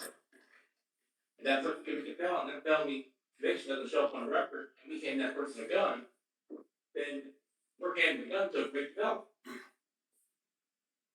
So, the other issue is the metropolitan protection law, that almost done before. If you guys don't check with the metropolitan protection law, if I have the metropolitan protection law, then we're not gonna know that, we still can't be done. We're in violation. You know what I'm saying? So, You go in. I don't really think we're getting a full background check. No, we're following the requirements of, which is collecting address histories based off of the license status, and then conducting an on-site statewide criminal record check in that intersection. And that's limited to criminal, domestic violence protection orders are civil. We wouldn't. But it's also a criminal matter if I hand that person a gun and have a CBPO. That's. You're really opening up, a can of worms that to put a lot of people in loss. I'm just trying to understand, are we getting a full background check or are we not getting full background? You're getting what the board has asked CRC to provide. If you want the board to start asking to run civil backgrounds and sex offender registry backgrounds, I'm sure we can do that for an additional cost. Your application has everything, diagnosed or with mental disease, defect, whatever it may be. Not a discussion. That's not being checked by CRC, so how does the board find that information? It's a voluntary disclosure. Wow. We're paying stuff, we're really not gonna pull back like this, got it. Okay. Certainly understand the concerns. Again, appreciate Dorian for being here to get questions on stuff. I would entertain a motion to adjourn if there's So nothing moved. further. Second. All those in favor? Aye. Any opposed? All right, we're stand adjourned. Thank you, everyone. Thanks for attending.